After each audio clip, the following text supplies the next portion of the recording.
Good morning, everybody. So, I've been tasked with giving a little bit of an insight into some of the more interesting food trends coming along. Now, of course, with 15 minutes, this is a bit of a challenge. We work very closely with a company that actually looks at food trends around the world and create new innovation platforms on the basis of that, and they have thousands of trends. So forgive me if I miss out one or two that you might have as your hot topics, but you can come and grab me at the end if you want to talk about anything in particular. One of the problems that we have, and is almost my raison d'etre, is that there's so many trends, trying to work out which ones to use. Because there's thousands, are they fads, are they trends? So that's one of our biggest challenges, is working out what to think about and which ones to drive forward for the brands we work on. I've worked on all sorts of different brands, on trade, off trade, helped British Airways develop their sleeper service, helped Birdseye sell the pollock fish finger, which is actually the omega-3 one, by the way. But you didn't read pollock was on the back, did you? So how do you work out which of our trends are really fads or not? It is a bit like looking into a crystal ball, but there are some really clever ways that you can spot which ones are meaningful to you, but also to the wider culture. And in fact, what you tend to find is there's a cultural shift in society based upon beliefs and needs. We use something called semiotics, which is social anthropology, essentially, to work out which ones are really trends versus just a cool fad. Often driven by maybe technology can do something a bit neat and we're a bit impressed by it for about 3 seconds before we forget about it again. Versus actually we've really got an underlying need, benefit or experience we're looking for, and that's how we know that it's relevant. So, pressing the wrong button. Who's driving the current trends? We often talk about millennials, and millennials aren't a segment, they're a generation. They're the ones coming through now that are 35 to about 18, and there's a lot of them, and they think slightly differently than their predecessors, mainly due to the social and cultural world that they've grown up in, which is much more tricky for them than the baby boomers, who really had it good, as we know. So they are a little bit more astute into how they spend their money, and very critical of brands because of that. Also, technology gives them infinite access to information about things, so they can check you out if you're making it up or using too much marketing spin. So this is their age, and there's a lot of them out there. We also call them Gen Y, so they're the ones next after me, sadly. And there's a lot of them, and they're driving through wanting heightened experiences, mainly because they just want something more new and different. Global inspiration, because of our globalised world. They're looking to make a positive impact, prevent health issues, and gain control more on their life. And again, because they can, because of the way that things have developed for us through technology, through availability, through access to information. I'm going to talk to you a little bit about some of my favourite trends that are being driven by everybody. Sorry about the formatting, I think it must be changing the machine. But I'm going to talk to you about the consciously positive approach that we're seeing come through very heavily. Sustainable protein being part of that, and veg as a hero. And then this healthful trend that we've got.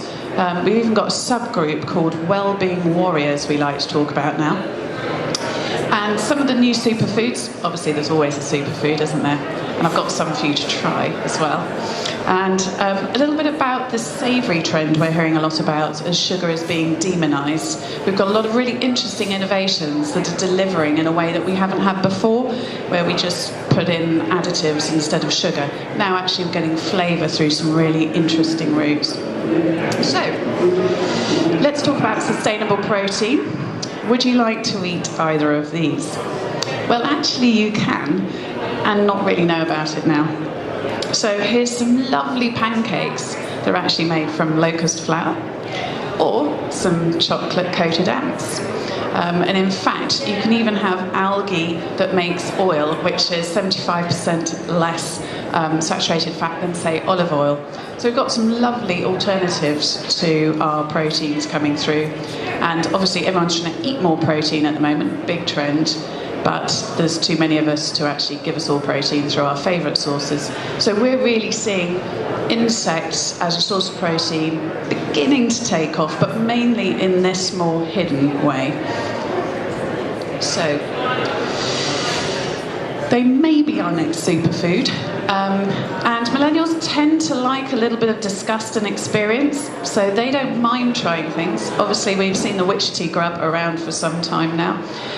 In fact, we know that there's about 1,900 species of insects that are registered to be eaten worldwide, and in America, they've got 85. So already there's a lot out there that you can use. I'm going to let you guys try some if you like. So I'm going to pass around these cereal bars, and if you want to, you can just break off a piece, because this is the Crow bar. It's the cricket protein bar. It's quite hard to get hold of these, but you can buy them on the internet, and you will see that they're actually rather delicious. They taste a little bit like nutty shrimps. So if you like that kind of thing, if you're allergic to shellfish, probably don't try them, because apparently crickets are a little bit like shellfish in their makeup. But there's all sorts of things out there that include insects and milkshakes and protein powder. What do we think? They taste all right? Yeah? Cool. So that's an example of how we can get some insects into something that's very portable, very convenient, very everyday. And of course, people particularly want protein in these kind of formats, because it's about on the go, it's about keeping me going in a convenient way, fuller for longer. The other thing that we've seen quite a lot of is the mealworm coming through. Very good if it's dry roasted, apparently, quite easy to do. You can store them. And I've actually tasted these before. I couldn't get hold of them today. They used to be stocked in a shop called Planet Organic in London. But for some reason, they don't seem to have a very good stock, either because it gets bought out very quickly or nobody buys them. Not sure which. But you can use them as a delicacy, pan-fried. And they store very well. So, a bit of mealworm.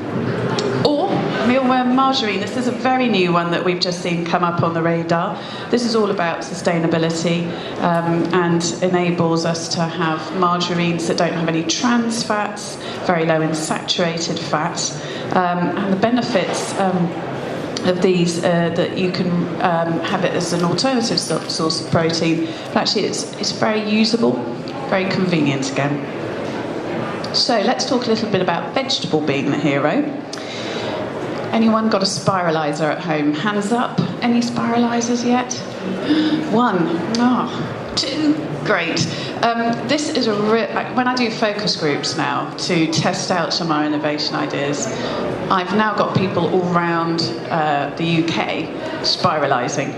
And this is a really big trend. Instead of having the carb bit like the pasta, etc., the rice, we'll spiralise a nice vegetable. It's a good way of getting your 5 a day in, and you haven't had some heavy carbs, because as many people now tell us, carbs make you fat. Fat doesn't make you fat.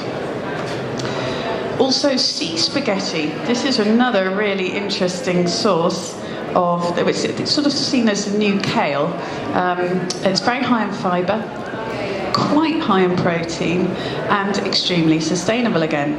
And apparently it was used by Vikings in the 1600s, so it's been around for a very long time. We just forgot about it. But sea spaghetti, that's another one of our trends. Low in carbs, natural and sustainable. The other thing that we're seeing is, because we might be using slightly less satisfying ingredients, the sauces are really important. Getting those flavours in, lots of flavour excitement. We're getting much more used to these intense flavour profiles from around the world. New superfoods.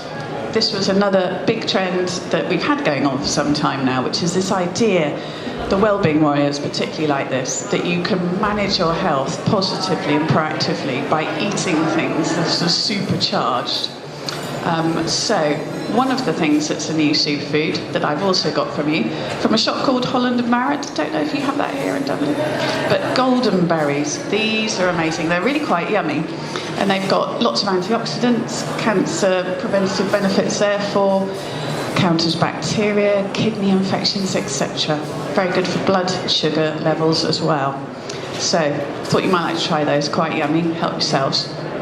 Cherry juice, the common cherry, also very good, lowering blood pressure, helping muscle recovery. Now with our little protein and wellbeing warriors, that will go down very well. And finally, turmeric, which is actually seen to be one of these super spices, particularly good for, again, the antioxidant effects and the anti-cancer. And some people are making this thing called golden paste every morning and having it in their breakfast. I tend to just have turmeric beside the oven and put it into anything that I can disguise it in. But extremely powerful for preventing various ailments, but particularly cancer. So, last but not least, we've got our savoury takeover, and this is really interesting, big trend now, which is trying to make products that were previously a bit sweet into savoury. And we can see here some yogurts, butternut squash, beet, tomato, doing extremely well in some of the more aspirational areas. But the Middle East have been doing savoury yogurts for some time. Bone broth, again, lots of positive properties in bone broth. Good for bones, immunity, digestion, good for painful joints. And here we see it sold really as a smoothie, if you like. But again, a savoury smoothie. So, last but not least, we've got some savoury ice cream. And can you believe it? Jacobs have launched a savoury ice cream. And here they have all sorts of interesting flavours, which you can buy in I think there's a Twiglet one and a Jacobs cracker one. Heston obviously has to get in on the act with his mustard savoury ice cream. And the Purbeck company, if you ever see a Purbeck ice cream stall, you have to go straight there. It's probably the best ice cream I've ever tasted. Their favourite one is marmalade ice cream, but they've won lots of taste awards, but here they have made themselves a Dorset ice cream with savoury flavours of Dorset blue cheese, which won an award. So, why are they able to find out about all of these things so that they can choose to buy them? Well, we see, obviously, the faster access to information. You can personalise pretty much whatever you're receiving now. But also you've got people like Joe Wicks with his Lean and Mean in 15 minutes. He teaches you how to be fit and healthy, but also to eat clean food. And he's got about 14 million followers on Facebook, I think now. It's absolutely huge. So, back to our original question. How do we know what's the right trend? And essentially what we need to do is to identify, when you're trying to pick which of these thousands of trends are out there, what you need to do is identify what your brand point of difference is, what the category role is that you're trying to deliver into, and your specific consumer needs. And then where these overlap, they're the trends that you need to focus on, and almost blank out the other noise, because then you can create your special point of difference and make sure that you can stand out from the crowd. It's when you add that brand essence into the trend of, say, protein or insects. Why would you do an insect cereal bar that you see the sales absolutely rocket? And that's what we did when we did things like the pollock fish finger and such like, which now sells better than the cod one. So, that's everything from me. I think I might even be on time. Yes. Have we got any questions? Time for questions?